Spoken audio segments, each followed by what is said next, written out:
Bienvenida, bienvenido a Spirit Almanac, un podcast de BSMT Yoga en el cual exploramos, haciéndonos preguntas, en ocasiones obteniendo respuestas, todo lo relacionado con yoga, filosofía y espiritualidad aplicada al siglo XXI.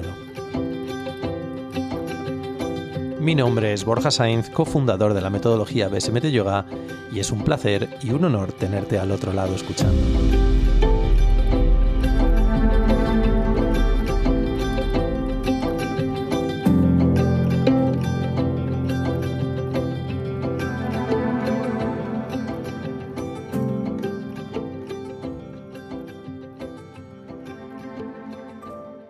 Respiramos alrededor de 21.600 veces al día, 900 en una hora, 15 veces por minuto.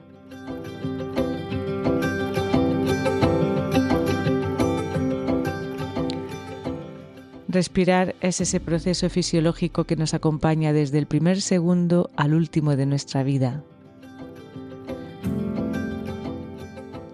Es un proceso inconsciente o involuntario y a la vez consciente que podemos manipular o modificar a voluntad.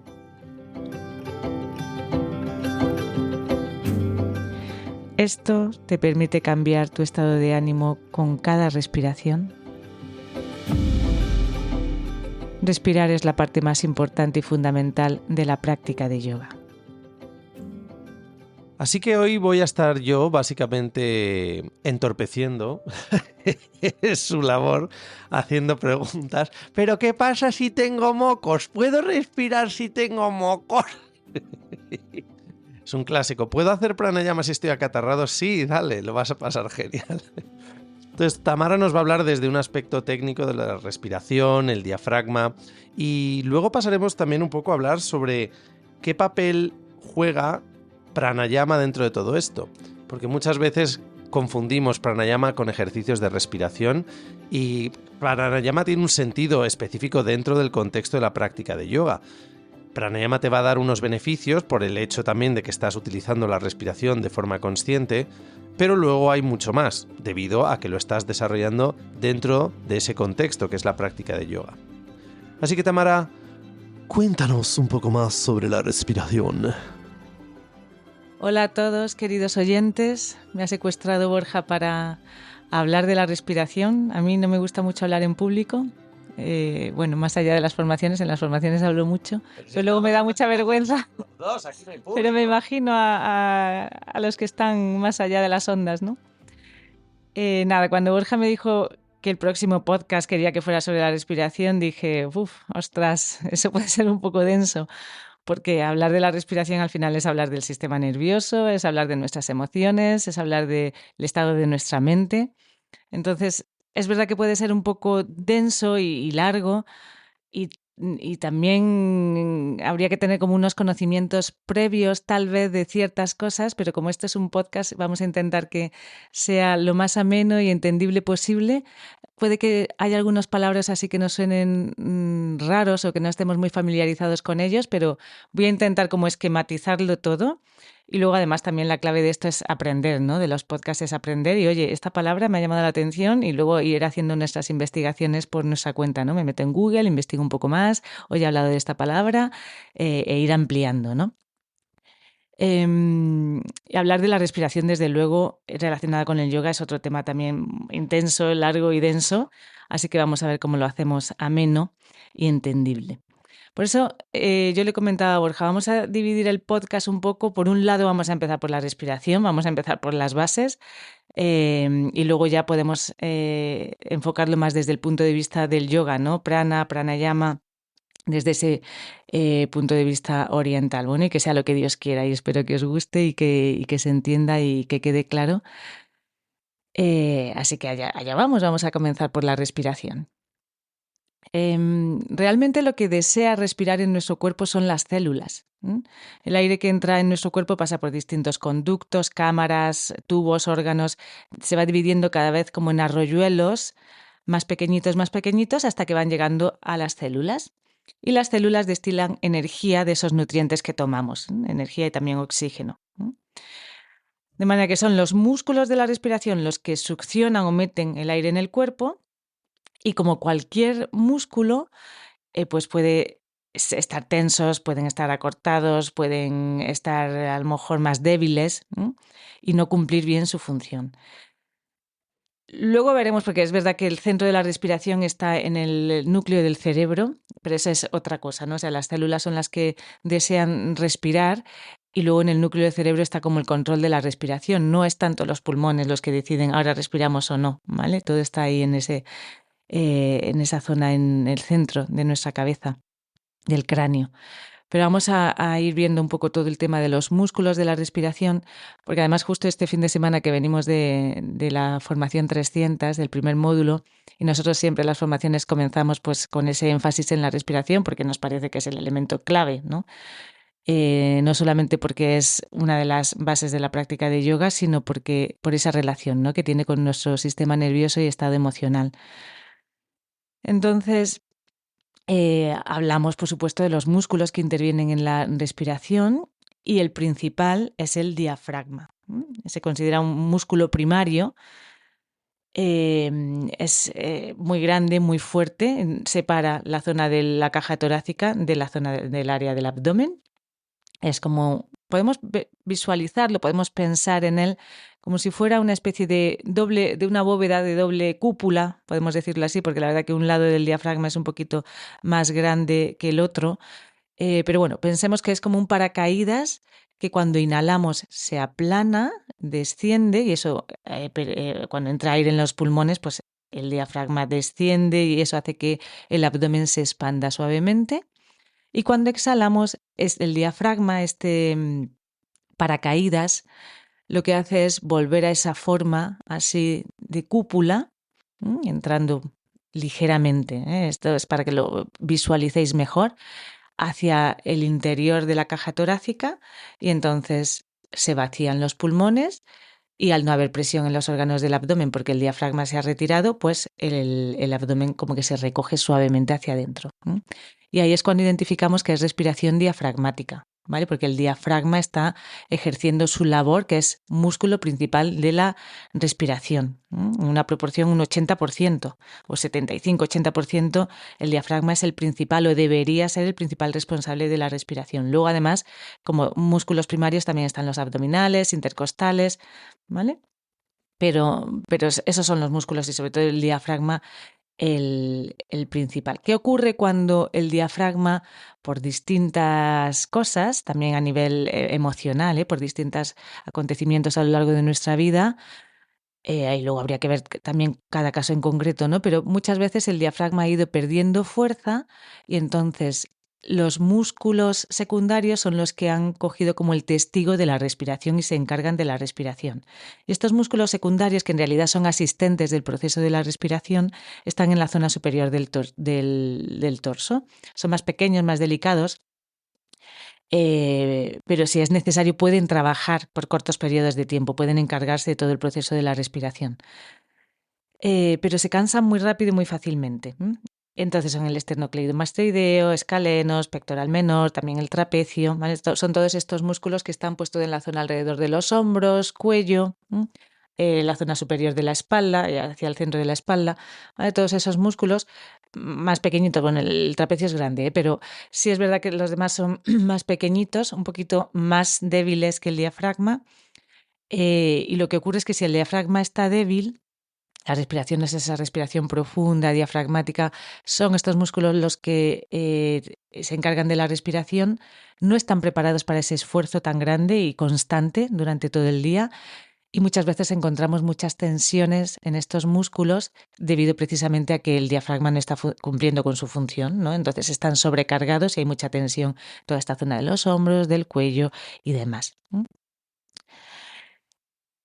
Entonces, teniendo en cuenta, pues eso, el diafragma como principal músculo, sí que hacemos siempre, y hay que hacer un énfasis, ¿no? Estoy respirando de manera diafragmática porque yo creo que eso es lo primero que tenemos que identificar, nos dediquemos al yoga o no.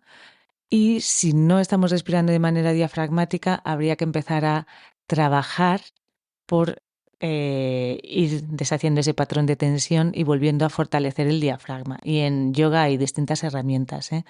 Hay distintas posturas, hay distintas prácticas, utilizamos también props, saquitos de arena, un montón de cosas para generar resistencia en distintas posturas en el diafragma y respirar profundo hacia esta zona inferior del abdomen o hacia la zona del abdomen, y que el diafragma, al tener esa resistencia, pues se vaya fortaleciendo.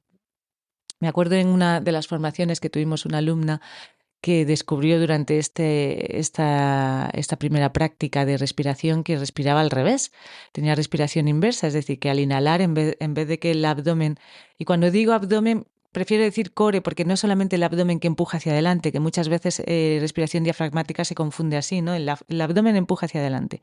No, respiración diafragmática, y pensad que el diafragma es como esa especie de tapa, podemos pensar tapadera, ¿no? Con forma de paracaídas, pero como una tapadera bombada que separa la caja torácica de la zona inferior del cuerpo, de toda la zona inferior del cuerpo, o sea, no solamente del abdomen. También pensad en la zona lumbar, pensad en toda la zona de la cintura, ¿no? O sea, pensad en 360 grados. Entonces es esa expansión como desde el núcleo de nuestro cuerpo, desde el centro de nuestro cuerpo, hacia los lados al inhalar, ¿vale? No solamente el abdomen empujan hacia adelante. Entonces esta alumna descubrió en esta práctica que respiraba al revés. En vez de que el abdomen, y recordad, el núcleo de nuestro cuerpo se expandiera al inhalar, ¿sí?, y se recogiera suavemente al exhalar, y no es un movimiento muy forzado, es un movimiento suave, sutil, también depende de cada persona, pero no es algo que nosotros forzamos, sino que ocurre de manera natural cuando tenemos ese diafragma fuerte y respiración diafragmática. Pues ella le ocurría al revés. Al inhalar el abdomen se recogía hacia adentro y al exhalar empujaba hacia afuera. Y para ella fue como un shock, en plan, no sé respirar. Yo pensaba que todo el mundo respiraba así y nunca me había planteado ni siquiera que pudiera ser de otra manera. Y se agobió muchísimo, ¿no? Entonces es como, no hay nada de lo que agobiarnos. De repente descubrimos cosas y hemos vivido toda nuestra vida con ciertos patrones y cosas que pensábamos que eran así, que a todo el mundo les pasaba, y de repente lo descubres, y eso está genial, porque es el momento de, oye, poner los medios para cambiar, en este caso en concreto, esa manera de respirar, porque es importante, y lo vamos a ir viendo poco a poco, tener una buena respiración. Respirar de manera profunda nos ayuda a relajarnos, a estar más estables, que entre más aire, más oxígeno dentro de nuestro cuerpo. Y luego también es muy importante la cantidad de dióxido de carbono que tenemos en nuestro cuerpo, incluso mucho más que el oxígeno. Y hay un libro que recomiendo aquí que es muy interesante sobre la respiración, y mucho seguro que lo conocéis, que se llama Respira, y el autor es James Nestor. Luego lo pondremos si se puede, en la nota en el podcast para que podáis ir a él. Está traducido al español, porque, bueno, ya os digo, es un libro súper conocido, pero es reciente. Y habla además mucho relacionado con yoga, pero no es un libro de respiración en yoga, pero sí es verdad que él como que explora la respiración desde todas las metodologías, tradiciones, técnicas que existen, ¿no?, sobre la respiración. Por supuesto, entre ellas está el yoga. Y una de las cosas interesantes, porque hay muchos consejos que da, sobre todo para personas asmáticas. Esta chica era asmática desde que era pequeñita. Da muchos consejos, y una de las cosas que dice es, pues el oxígeno es que está sobrevalorado. El dióxido de carbono es lo importante, que empecemos a tener esa tolerancia a tener dióxido de carbono en nuestro cuerpo. Y es algo que podemos ir entrenando poco a poco, y de hecho nos da ahí varios trucos, ¿no? Pero pues eso es retener la respiración. Si aguantas nada más que 2 segundos, continúa cada X tiempo, y cada vez vas a poder ir reteniendo más la respiración, lo que quiere decir que tu cuerpo empieza a tolerar el dióxido de carbono en tu interior, ¿no? Pero bueno, dejando ahí a un lado toda esta parte un poco más técnica, física de la respiración, porque es importante también respiración diafragmática. Porque cada vez que respiras de manera diafragmática y el diafragma desciende, ese movimiento ondulante, ¿no?, de desciende al inhalar, se eleva al exhalar, eso va generando un masaje en los órganos del abdomen, en los órganos pues todo el sistema digestivo, ¿no?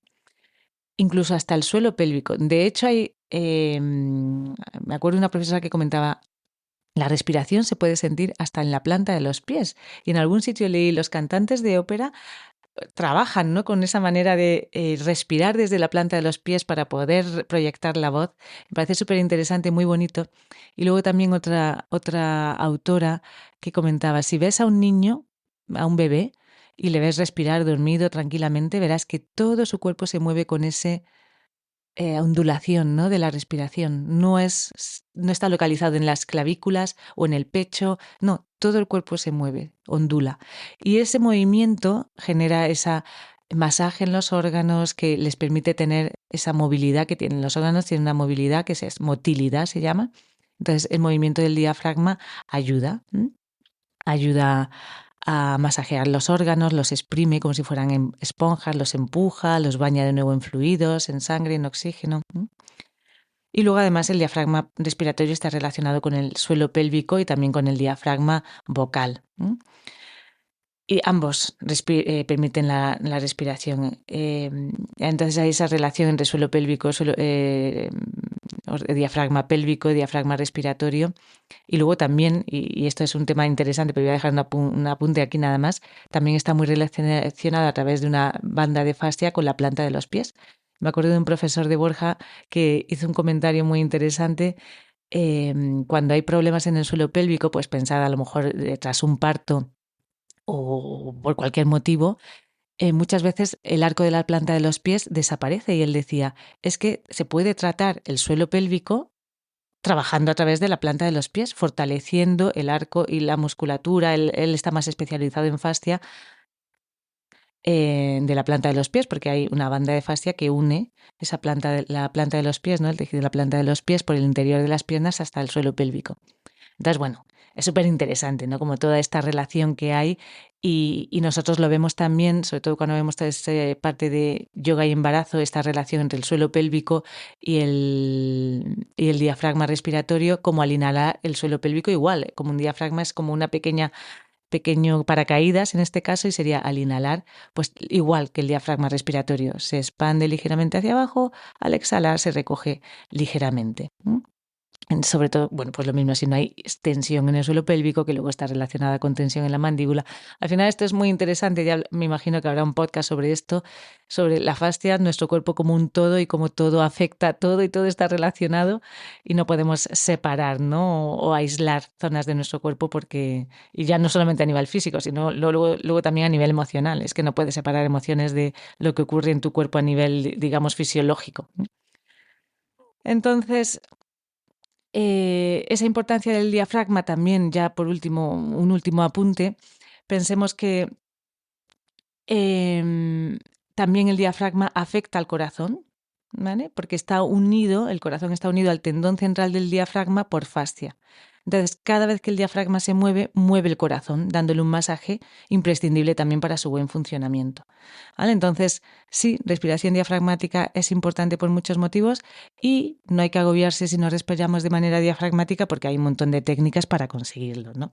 Y aquí me acuerdo de una alumna de Borja que decía, es que habláis tanto en vuestros podcasts que nadie va a hacer una formación porque ya lo decís todo en los podcasts. Y es como, para nada. O sea, en los podcasts esto es como culturilla general. Luego en una formación de yoga, claro, te metes muchísimo más en materia y sobre todo por qué hago lo que hago, para qué lo hago, ¿no?, que es lo que queremos que un profesor de yoga tenga esas herramientas, ¿no? Una cosa es practicar y saber que te sienta bien, etcétera, y otra cosa es saber la técnica que hay detrás, ¿no?, de cada uno pues de las cosas que hacemos. Y como dice una de mis profes, si lo que sabes te lo guardas, eso es mal karma. Entonces nosotros no queremos tener mal karma y lo compartimos todo. Nos gusta dar información y, oye, y aquellos que están dispuestos y con ganas de recibirla, que puedan aprovecharla, ¿no?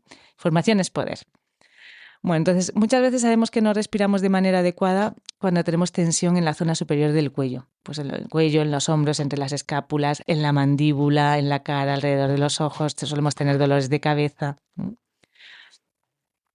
Antes no quiere decir que siempre tenga que ver con la respiración, nos lo tendrá que decir un fisio, pero muchas veces está muy relacionado con una respiración con ciertas dificultades o ciertos patrones, ¿vale? A lo mejor respiramos más de manera clavicular, no tanto respiración profunda. Ahora iremos a por qué la respiración profunda es importante. Respirar de manera profunda es importante porque lo vamos a ver ahora más en profundidad, pero nos calma y nos relaja. Y a lo mejor ahora podemos hacer como esas pequeñas mini prácticas que muchas veces Borja hace en los podcasts. Y sí, vamos a hacer esta práctica que se me ocurre aquí así a bote pronto. Y es, si podemos cerrar los ojos y no estamos conduciendo, ¿vale? Haciendo nada que sea peligroso, podemos cerrar los ojos y observa dónde sientes como más sensaciones dentro de la caja torácica y cómo es tu respiración. Intenta no modificar la respiración. Es verdad que en cuanto llevamos la atención a la respiración, esta se quiere portar bien y es una respiración ejemplar, profunda, ¿vale? Siempre que llevamos la atención, la respiración profundiza de manera natural. Pero intenta respetar cómo estaba siendo. ¿Dónde la notas dentro de la caja torácica, ¿no? Si la notas en la zona delantera de los pulmones o en la zona posterior de los pulmones, si se queda más a un nivel superficial por debajo de las clavículas o es un poco más profunda, si puedes notar como esa expansión ligera del abdomen, que la respiración desciende hacia la zona inferior de los pulmones.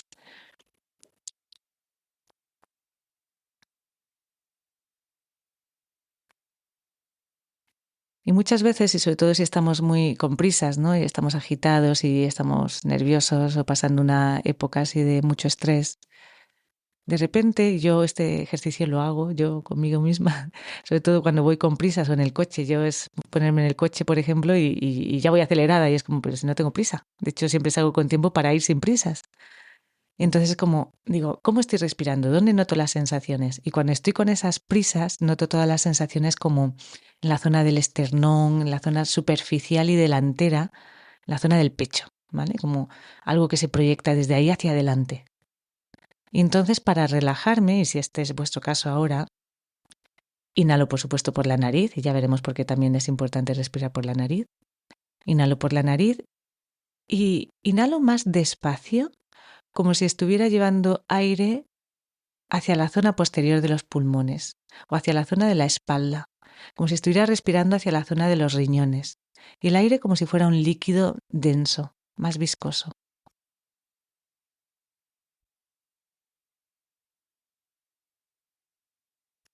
Y exhalas, ¿eh?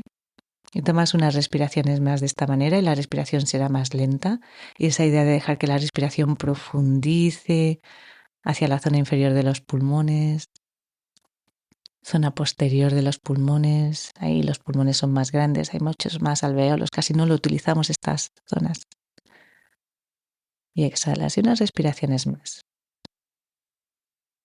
Como si respiraras hacia la zona posterior de tu cuerpo.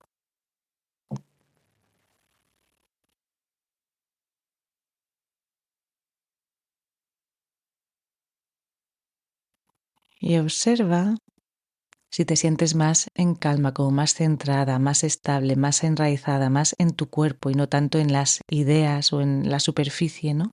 En el futuro, en lo próximo, sino que estás como más aquí, más estable.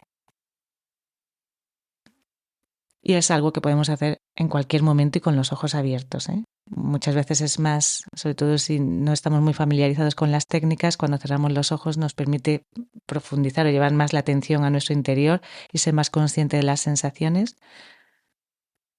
Pero la idea es que estas herramientas nos puedan acompañar durante cualquier momento, ¿no? En cualquier momento estás en una conversación, te estás alterando y dices, voy a respirar hacia la zona posterior del cuerpo. Me acuerdo de una alumna que decía, pero yo no puedo respirar hacia la zona posterior del cuerpo, o yo no puedo respirar hacia los pies, o no se puede respirar. Bueno, el oxígeno, las partículas van a llegar a todas las zonas de tu cuerpo, entonces no es ninguna locura pensar que tu respiración se está dirigiendo hacia esas zonas, pero luego además trabajas con tu atención y trabajas con tus sensaciones y despertando la sensibilidad en esas distintas zonas del cuerpo. Y aquí tendría que hablar de nuevo de la fascia, ¿no? Nuestro mayor órgano sensorial, por las muchas terminaciones nerviosas que tiene, casi más que los ojos. Pero no me voy a poner a hablar de eso porque si no ya sería como irme mucho del hilo, ¿no? Pero no es ninguna locura cuando dices escucha tu cuerpo, estás despertando esa capacidad que tiene la fascia, que tiene más sensores que mandan información al cerebro que los que reciben información del cerebro. Estás ejercitando ese aspecto de escucha corporal que existe y no es ninguna fantasía ni palabras vacías que dicen los profes de yoga, ¿no? Bueno, Vamos a continuar después de esta pequeña mini práctica. Y quería hablar pues de ese centro de la respiración, ¿no? Ese centro de control, que muchas veces pues pensamos que son los pulmones, pero no, es la médula oblongata, que es una zona que está en el tronco del encéfalo y que controla, además de la respiración, pues controla también el latido del corazón, la presión sanguínea. Es como la zona superior. En la zona superior hay un órgano que se llama pons en inglés. Creo que en español es el puente troncoencefálico. Y ese es el centro de respiración de nuestro cuerpo, no los pulmones. Ese centro es el que refleja cuánto dióxido de carbono hay, cómo de alcalina está la sangre, y de esa manera, pues sí, tenemos que inhalar más o un poco menos. Es verdad que hay muchos receptores en los pulmones que mandan información a este centro. Y mandan información, pues eso, de cómo, cuánto oxígeno hay, cuánto monóxido de carbono, el estado de la sangre, ¿vale? Pero ese centro de control está ahí, en el tronco del encéfalo. Y podemos hacer otro pequeño experimento ahora. Esto va de muchas prácticas, pero yo considero que cuando practicamos las cosas y las experimentamos, ya deja de ser un montón de datos y de información y ya empieza a ser ese embodiment, ¿no? Que es la palabra de moda, o bueno, ya se está pasando de moda, pero bueno, es ese embodiment, esa somatización, esa experiencia en nuestros tejidos, en nuestro cuerpo, de la teoría. Y cuando tienes esa experiencia, eso no se olvida. Los datos sí, cogen polvo ahí en el cerebro, pero lo importante es, pues eso, esa experiencia. Entonces, de nuevo, si podemos cerrar los ojos y estamos cómodos con los ojos cerrados y no con los ojos abiertos, pero una mirada así como tranquila, relajada, que abarque, que no esté fija en un punto, sino que sea como una mirada amplia, podemos decir así, y si no, pues los ojos cerrados. Y localiza esta zona en el centro de la cabeza, como en la base del cerebro, ¿vale? Tienes todo el cerebro, pues en la base, podemos decir como detrás del velo, encima del velo del paladar, como encima y por detrás, ¿eh? Y focalízate en respirar desde esta zona, en vez desde los pulmones o en vez de respirar por los orificios nasales. Imagina que los orificios nasales están en ese punto en el centro del cerebro, en el centro de la cabeza, perdón, y como si pudieras respirar desde ahí. Y observa cómo tu respiración cambia, cómo hay menos fricción en la respiración. Es un poco más profunda.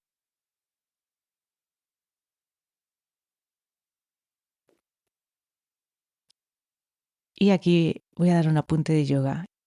Cuando respiramos de esta manera con menos y hay menos fricción, hay más transformación de la respiración en prana.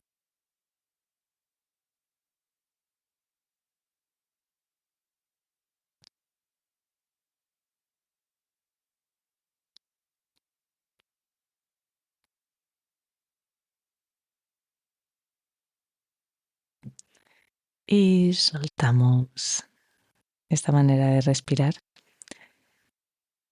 Y continuamos analizando un poco más sobre la respiración. Antes decía, es importante respirar por la nariz. Sí, es importante. ¿Por qué? El otro día lo preguntaba, ¿y por qué? ¿Por qué es importante respirar por la nariz? ¿No? Porque muchas veces repetimos cosas que hemos oído, pero no nos hemos parado a decir, pero bueno, ¿y por qué es importante por la nariz? Y claro, me decían, el aire se calienta, ¿no? Entra caliente o templado dentro de nuestro sistema, se filtra además el aire en la nariz, a través de la nariz, de los pelitos de la nariz.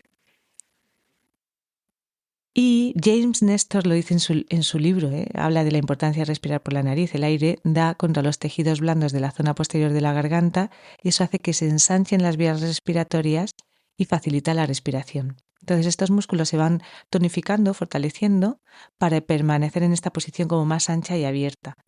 De manera que si tenemos ese patrón de respirar por la boca y podríamos hacerlo por la nariz, podemos lo mismo ir entrenando para que nuestra respiración sea por la nariz. Cuando respiramos con la respiración nasal va a generar más respiración nasal. Cuando respiramos por la boca, por un lado el cuerpo pierde como un 40% más de agua. Y lo que hace es que los tejidos blandos se van aflojando en la zona posterior de la boca, en la zona de la garganta, en la zona posterior de la boca. Y ese proceso va a ir reduciendo el espacio y hace que respirar sea cada vez más complicado respirar por la nariz. Entonces, si respiras por la boca, cada vez vas a necesitar respirar más por la boca. Entonces, esa es esa importancia de respirar por la nariz.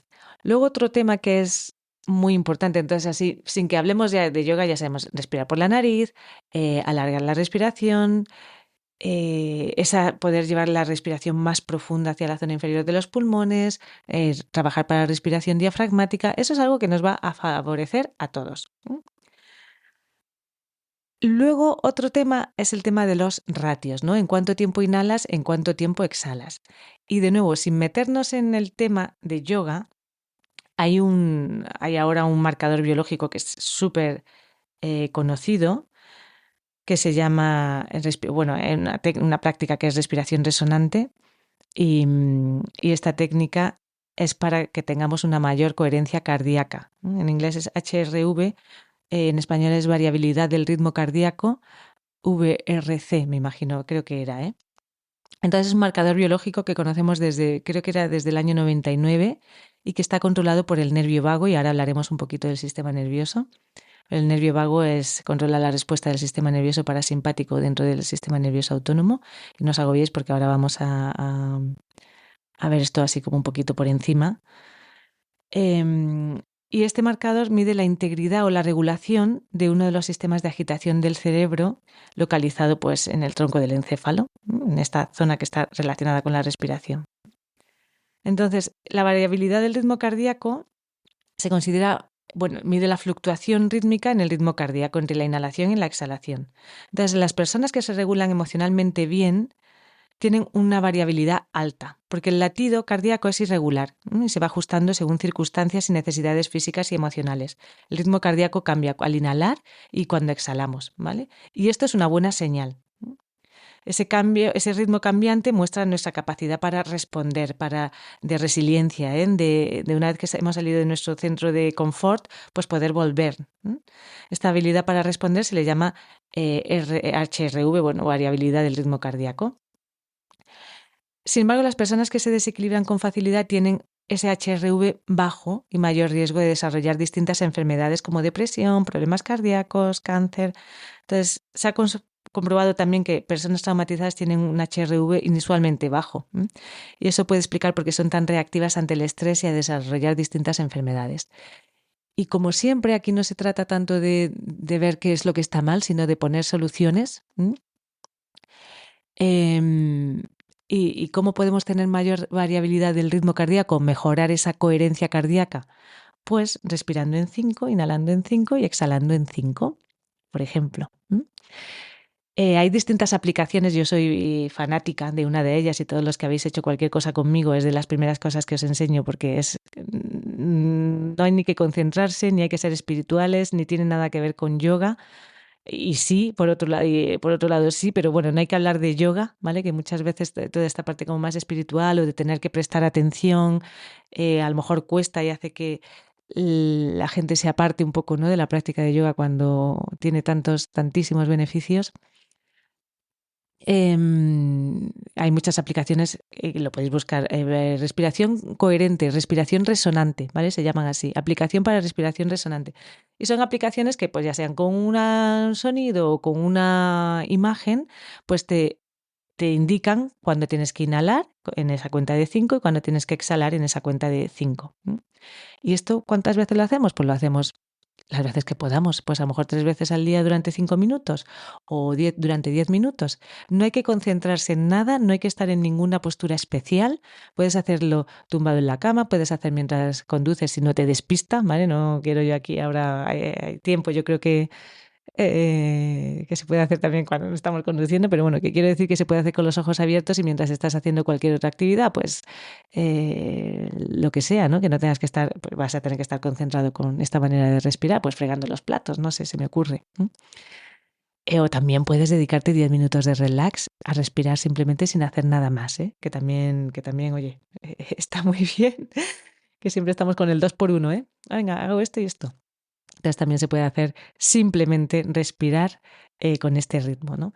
Y luego sobre este tipo de respiración pues hay un montón de... lo que pasa es que no quiero dar tantos estos datos porque no los puedo dar de manera muy precisa, pero sé que hubo un italiano, creo que era italiano, yo como siempre me acuerdo de las historias, de lo general, pero de los detalles así más específicos no. Por eso siempre le pregunto a Borja, Borja, ¿cómo era aquella historia? Me acuerdo de los 4 detalles y luego Borja es el que pone todos los aspectos de hora, día, fecha, números, ¿no? Todo lo que tiene que ver con números también se me olvida. Entonces él viene, saca de disco duro, que tiene un disco duro impresionante de datos, y mete toda esa información que a mí me falta porque yo me quedo con, era bueno para esto. Bueno, pues era un italiano y entonces hizo unos estudios, tendría que buscar, pero yo creo que ya además se puede encontrar en Google fácilmente, pero empezó a investigar por qué practicantes de distintas tradiciones espirituales, pues ya fueran católicos recitando el rosario o ya fueran budistas recitando el mantra Om Mani Padme Om, o ya fueran de distintas, ¿no?, tradiciones espirituales, pues eran tan longevos y tenían esa buena calidad de vida, ¿no?, y ese estado pues tan relajado. Y descubrió que era por la manera de respirar al cantar estos distintos rezos, plegarias, mantras y demás. Y se descubrió que les obligaba a respirar en 5-5. Entonces, eso fue como un boom, ¿no? Porque es cuando apareció todo esto sobre el HRV. Y es muy curioso porque procede, ¿no?, de este estudio, ¿no?, del estudio de este señor. Súper curioso, súper interesante. Entonces, bueno, cuando hablamos de mantras, por ejemplo, en la tradición del yoga, mantra es pranayama. Los mantras, sobre todo cuando se hacen, únicamente cuando se hacen en voz alta, te obligan a respirar de cierta manera. Entonces los mantras son muchas cosas más, pero sobre todo, y muy importante, son pranayamas, son maneras de respirar, nos obligan a respirar de cierta manera para tener un efecto en concreto. Y aquí es donde nos metemos con el sistema nervioso. Y en el sistema nervioso, que es una de las cosas a las que me he dedicado a estudiar los últimos años, y por supuesto en relación con el yoga y con el estrés postraumático, los altos niveles de estrés y demás, que es una de mis especialidades, ¿no? No quiero lo mismo dar como mucha información muy densa. Voy a intentar esquematizarlo fácil, pero porque luego vamos a ver por qué afecta la inhalación a un estado de la mente y la exhalación nos pone más en otro estado, ¿no?, mental y emocional. Cuando el sistema nervioso, bueno, podemos distinguir dentro del sistema nervioso el sistema nervioso central y el sistema nervioso periférico. Entonces el central es el cerebro, la médula espinal y las retinas. Si lo pensáis, son esas áreas que están protegidas por hueso, el cráneo y la columna. Y luego el sistema nervioso periférico. El sistema nervioso periférico pues es todo aquello que no es sistema nervioso central, ¿vale? Y distinguimos entre sistema nervioso autónomo y sistema nervioso somático. Luego también está el sistema nervioso entérico, ¿vale? Pero ese ya es otro tema y ahí sí que no me voy a meter, pero que sepáis que existe. Entonces el sistema nervioso autónomo es aquí el que me importa, el que me interesa. Luego está el sistema nervioso somático, es el voluntario, el que permite que podamos movernos, ¿no? Alcanzar esto, coger aquello, correr, andar, detenerme. De todo, el que se encarga de todo aquello que hacemos a voluntad, mientras que el sistema nervioso autónomo es autónomo porque es automático, ¿no?, que se encarga de todas esas funciones que ocurren sin que nosotros tengamos que ser conscientes de hacerlo, pues el latido cardíaco, la respiración, con ese apunte que hemos dado, ¿no?, al principio de este podcast, que la respiración es de esos pocos procesos que ocurren de manera automática, autónoma o inconsciente, pero que también podemos modificar de manera consciente.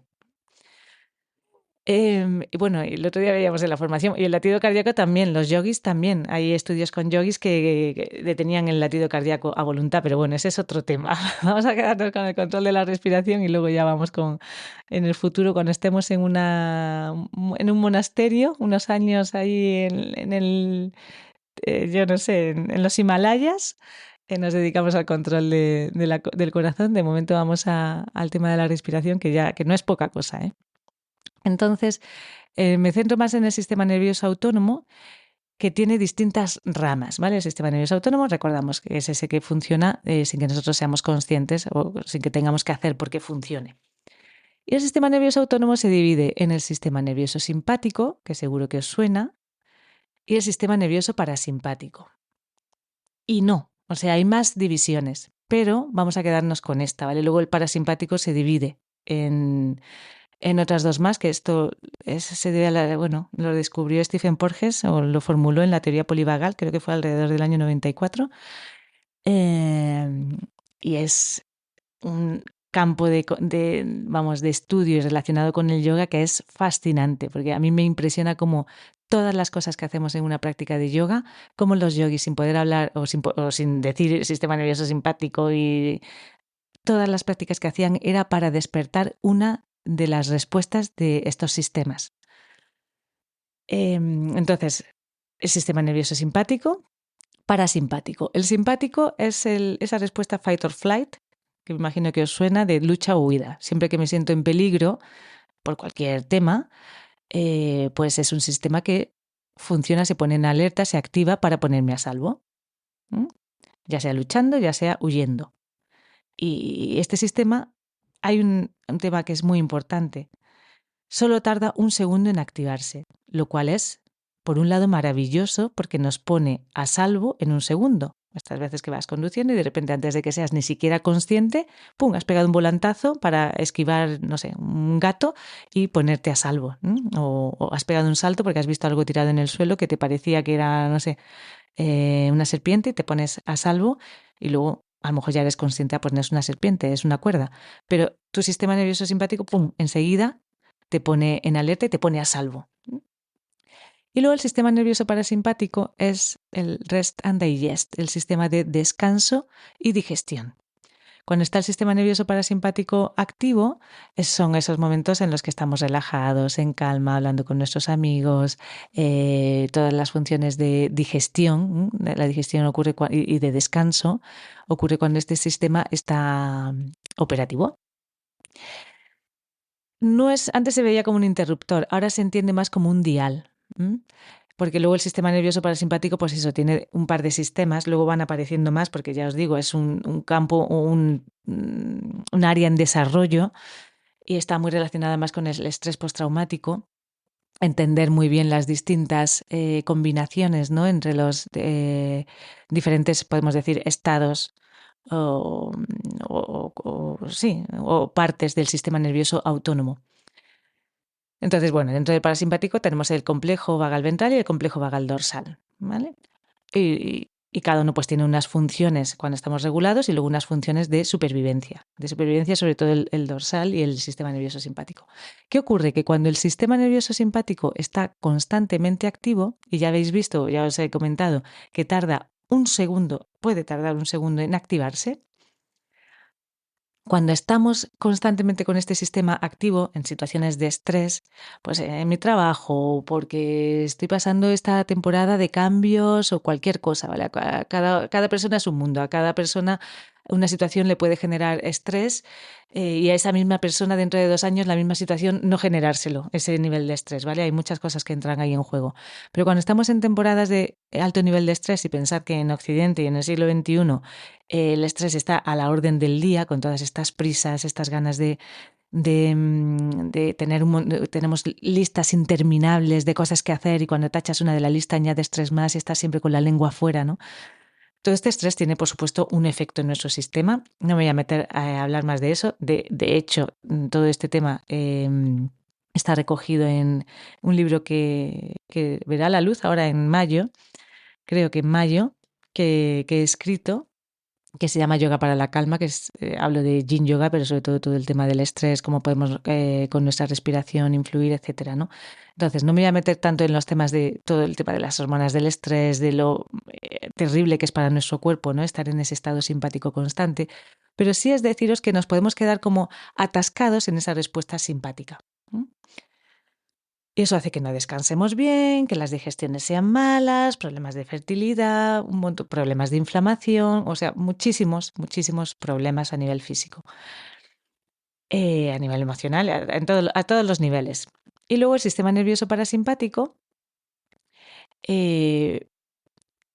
puede tardar más de 1 hora o sea, nuestro cuerpo, la tensión simpática tarda 1 segundo en activarse, pero desactivarla y volver a ese estado de relajación y recuperación se puede tardar 1 hora o más.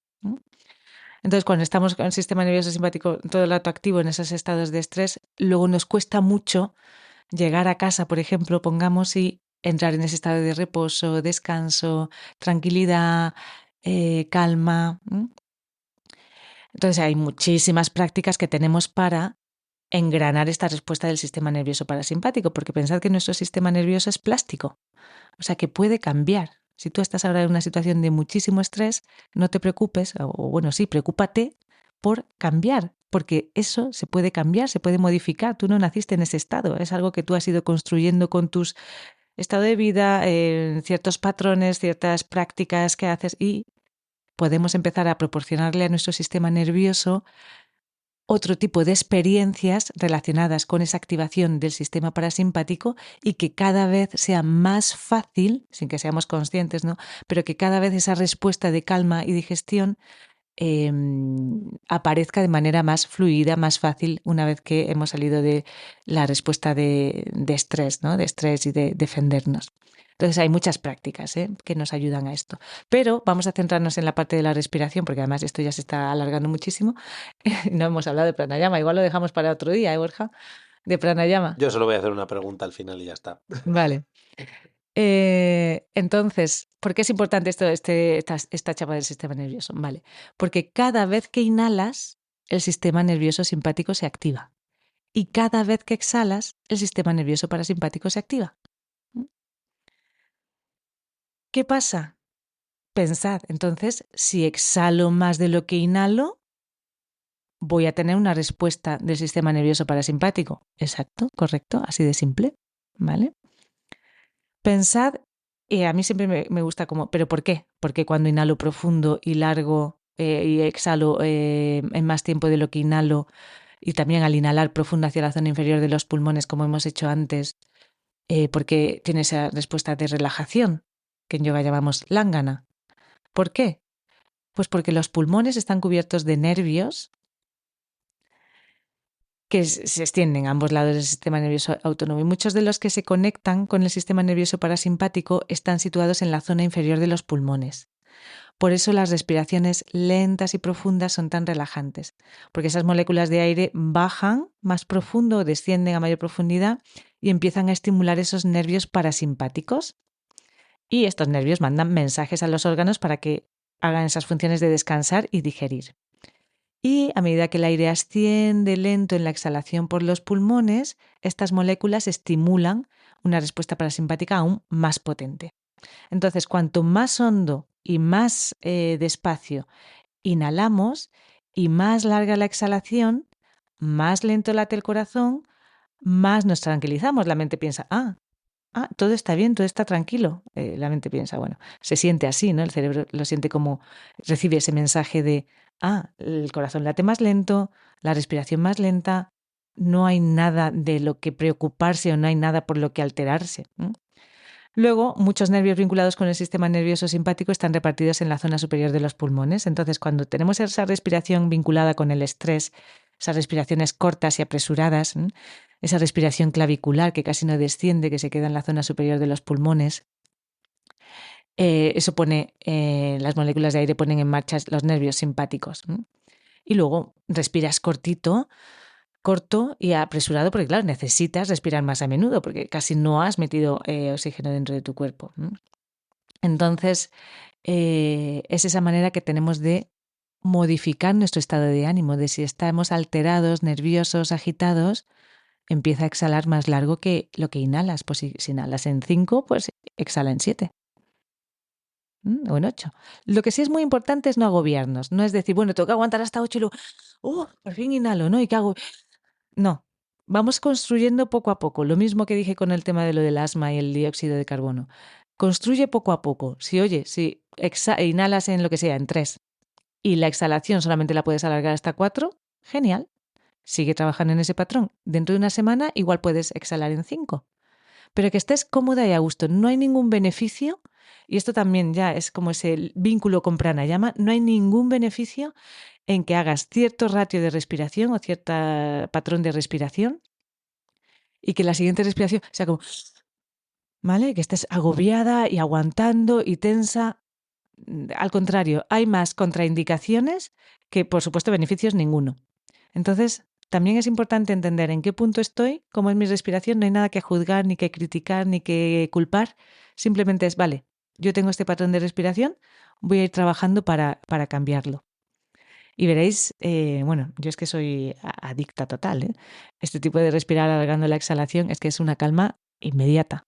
Hacerla 5 minutos, 10 minutos, voy a descansar, voy a dormir, voy a alargar la exhalación, ¿vale? Para despertar esa respuesta parasimpática, ese tono vagal, ¿no? Esa respuesta de calma y relajación. Entonces, no sé si vamos a hablar de pranayama, Borja, porque esto ya va por 50 minutos y me parece que he soltado aquí una chapa y un tostón. No voy a decir infumable, porque yo creo que hay cosas prácticas interesantes que es de lo que se trata, ¿no? Vale, se trata de aprender, pero se trata también de poner en práctica. Para mí es la clave. Si no, pues más datos, ¿para qué? Pues hagamos la pregunta, ¿qué tiene que ver pranayama, qué tiene que ver pranayama en todo esto? Pues para mí, bueno, pranayama es extender, expandir, consolidar prana, ¿no? Muchas veces se habla de pranayama como técnicas de respiración y no es correcto, ¿vale? Porque si los yogis hablaran de respiración, de técnicas de respiración, pensad que pranayama, pran es como la mínima unidad de energía y ayama es ese extender, ¿no? Entonces extiendes prana. Hay una palabra en sánscrito para respirar, que es svasa. Si los yogis hablaran de técnicas de respiración o de extender la respiración, hablarían de svasayama, ¿no? Esto lo he aprendido yo con mi profe. Pero los yogis hablaban de pranayama y los yogis no decían ni cositas al azar, así en plan, venga, pues vamos a ponerle este nombre. No, los yogis lo tenían todo calculado al milímetro, desde el dedo que pones aquí en la punta, todo estaba calculado al milímetro. Entonces esa es extensión de prana.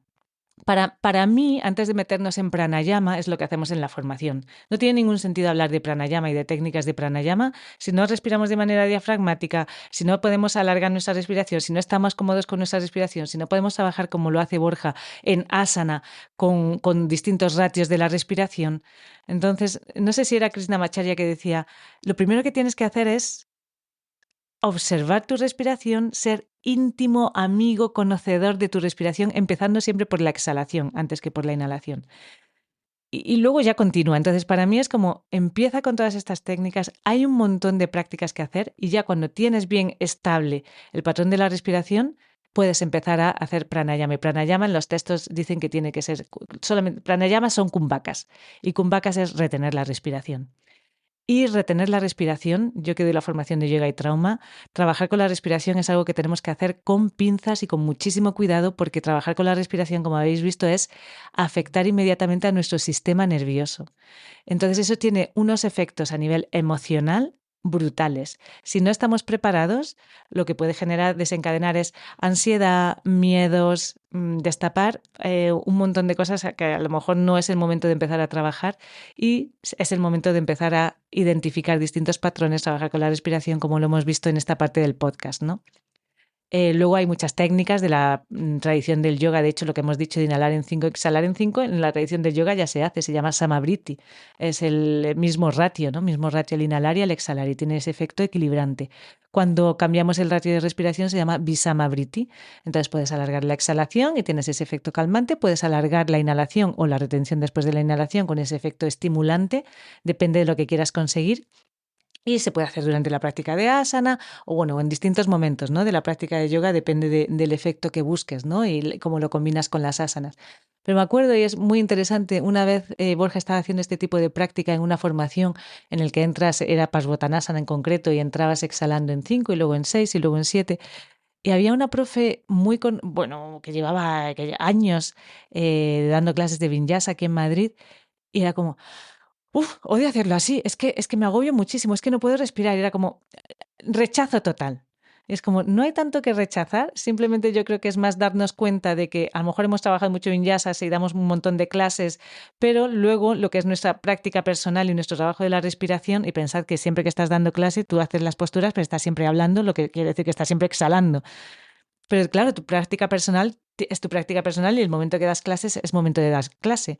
Entonces, si no podemos ni movernos al ritmo de la respiración, eliminando como esas fricciones y desequilibrios con respiración diafragmática, todo lo que hemos visto, para mí pranayama es jugar con fuego, es una caja de bombas. Porque pensad, y esto es una imagen que utilizó tu profe y que el otro día algo parecido también decía la mía, pensad que cuando respiras es como un descenso de una corriente de emociones, es como un río que está lleno de emociones, ¿no? Un río emocional que está descendiendo y tú estás respirando. Y cuando detienes la respiración, es como que pones un dique. Y todas esas emociones se empiezan a acumular, ya sea que retienes la inhalación o la exhalación, ¿vale? Que son distintas, pero esas emociones empiezan a acumularse en ese dique. Entonces, tienes que tener muy bien trabajado todo el aspecto previo de la respiración antes de poner ese dique y enfrentarte a esa marea emocional. Entonces, por ejemplo, en yoga sensible al trauma, bueno, nunca trabajamos con ratios muy, no quiero decir avanzados, porque es una tontería, pero con ratios muy extensos, ¿no? O que requieren de retenciones muy extensas. La respiración es una de las cosas con las que vamos con pies de plomo porque son un disparador de emociones inmediato.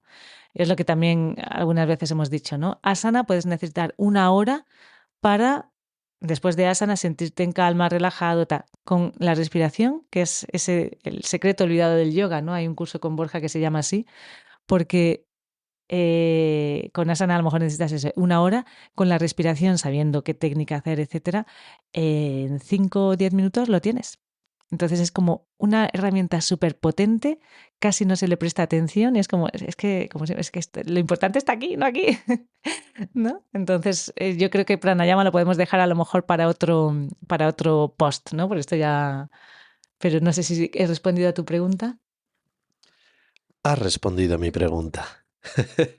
Sí, yo ya añadiría que al final creo que esto es una de las cosas que ahora mismo en este momento nos encontramos dentro del mundillo del yoga y es que la aportación que la ciencia está haciendo es magnífica desde el punto de vista que muchas de las cosas que no entendíamos a lo mejor a qué se referían los yogis empieza a haber un cierto nexo desde el punto de vista de la comprensión que tenemos cada vez mayor del cuerpo humano, porque aunque pensemos que lo sabemos todo, no es así.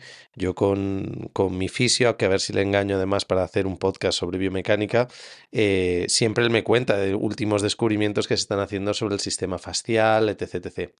Pero esto tiene, digamos, el otro día lo hablaba así un poco como de coña, pero en serio, su parte mala, y es que estábamos muy cómodos en el mundillo del yoga mitificando todo. Todo era místico, todo era espiritual, todo era... Y claro, ahí es donde viene ahora la ciencia desde un punto de vista que no pretende venir a tirar por tierra lo que se practica dentro del contexto del yoga, sino a darle todavía más valor. El problema es que creo que para muchas personas esto rompe con una estructura a lo mejor que habían creado. Mirad, por ejemplo, con pranayama, esta idea de hacer pranayama a unos niveles que lo que acabas es giga mega sobreestimulado. O sea, llegando hasta el punto de personas que pueden estar incluso con temblores del pedazo de shock que le han metido al sistema nervioso.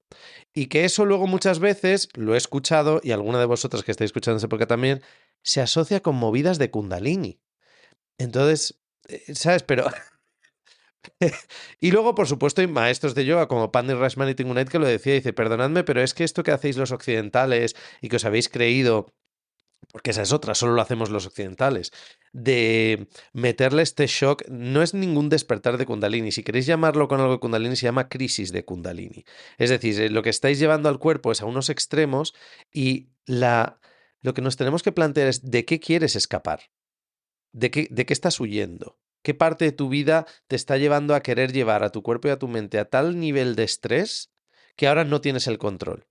Y esta es otra cosa que hablábamos Tamara y yo, que es que la palabra yoga es muy famosa en la traducción de unión, pero es que la palabra yoga también se ha utilizado y se traduce en ciertos aspectos a lo largo de la tradición como control o disciplina. Y lo mismo, hay muchas personas que asociar yoga o todas estas técnicas espirituales al control no les gusta. Y ahí mi planteamiento es como, pero ¿qué hay? O sea, ¿qué es lo que a ti la palabra control te genera tanto rechazo? Claro, porque además si lo pensáis, todo lo que hemos hecho ahora mismo, por ejemplo, si estás domesticando, por ejemplo, vamos a usar esa palabra, la respiración para inhalar en 5 y exhalar en 5 y conseguir esa coherencia cardíaca, no estás controlando la respiración. Es que es eso. A lo mejor control a ciertas personas le genera como ese, no, control no, yoga es libertad o no sé, ¿no? O la idea entonces es como analizar por qué la palabra control a ti te genera ese rechazo y esa aversión, ¿no? Controlamos muchas cosas, hay muchas cosas que tenemos que controlar, cada uno sabrá cuáles. Pues yo la alimentación, porque si no, imagínate, si no nos pusiéramos ciertos límites, cierto control en algunos aspectos, pues es como lo de la respiración, pues sí, hay que imponer ciertos controles o límites, o no sé si a alguien se le ocurre una palabra a lo mejor más friendly, pero es que para mí, a mí control no me parece que sea algo malo, ¿no? Pero sí, controlo ciertos aspectos. O cuando estás meditando, ¿qué es lo que haces? Estás domesticando, medio controlando, me da ya miedo utilizar la palabra, la mente. ¿Me distraigo? Ok, vuelvo a mi foco, ya sea lo que sea, ¿no? La respiración, un mantra, un yantra, lo que elijáis. Me distraigo, vuelvo, me distraigo, vuelvo, me distraigo, vuelvo. ¿Qué estás haciendo? Estás controlando la mente, que por eso no le gusta, porque es como, a mí no me controles, y entonces empieza a traerte artillería pesada para distraerte y seguir llevando ella el control. Entonces, ¿controlas o eres controlada por tus vicios, por tu mente, por tus patrones, por tus hábitos? Yo creo que un poco también es eso, la pregunta, ¿no? ¿Por qué nos da miedo el control? Esa palabra, ¿no? Esa palabra de controlar. Quizá porque estamos siendo controlados por otros aspectos, ¿no? En nuestra vida. Sí, no, y aparte que me hace mucha gracia cuando... No, libertad versus control. Es que la libertad es un control absoluto. O sea, la libertad es estar en control de las pulsiones que hacen que vuelvas a tener que caer en la repetición, en el mal hábito, etc, etc, etc. Cuando hablamos de libertad del individuo, es un control que uno ejerce sobre uno mismo, también para poder ser libre y no pisotear a los demás. Que eso siempre lo sabemos. Mi libertad, tu libertad termina donde empieza la mía. Ya, claro, ¿y para eso qué hay que hacer? Controlarse. Sí, y sobre todo sobre el tema de la libertad, que no es tanto en plan hacer lo que me da la gana. Hay un autor que tampoco me acuerdo del nombre, pero seguro que los oyentes lo conocen, y yo creo que en el libro mío además lo menciono, pero bueno, ya se me ha olvidado el nombre, que dice, la libertad empieza en esos segundos en los que eres consciente de qué actitud puedes tomar, y esos segundos gloriosos en los que decides, voy a actuar de esta manera. O sea, libertad no es, hago lo que quiero, pues lo primero, por ahora respondo así, pues ahora como esto. No, la libertad reside, y eso se trabaja mucho, por ejemplo, en Yin Yoga, en eso, cuando empiezas a sentirte alterado y vas a actuar por un condicionamiento con tu respuesta actual, ¿no? Pues me ha llamado fulanita y me ha dicho esta frase, y es que esta frase siempre me saca de quicio y siempre respondo así. Y de repente son esos segundos en los que dices, vale, aquí viene esta respuesta condicionada, ¿no? Pero voy a dar esta otra respuesta, que es más gentil, más amable, más acorde con las circunstancias. Ahí, en esos segundos, es donde reside nuestra libertad. Pero no tanto en hacer lo que nos da la gana, ¿no? Y luego ya cada uno pues con su ética ya que decida. Pero vamos, que me parece que estamos ya yéndonos a otro tema, pero nosotros como empecemos a hablar de algo, ya nos vamos de aquí para allá y estamos aquí toda la mañana. ¿Tú ya estás? Yo diría que sí, luego termina el podcast y luego estoy todo el día, ay, tenía que haber dicho esto, ay, tenía que haber dicho lo otro, ay, esto creo que no está, pero bueno, pero sí, vamos a terminar aquí, yo creo. Pues luego te marcas otro episodio, que para algo he engañado a Tamara para que os haga un podcast entero. Así que nada, ya nos compartiréis si queréis que Tamara haga más podcast y yo me quedé calladito. A ti te pone muy nerviosa, te has tirado 1 hora dando la chapa. Un saludo, queridas amigas y amigos. Nos vemos en el próximo episodio. Gracias a todos. Un abrazo.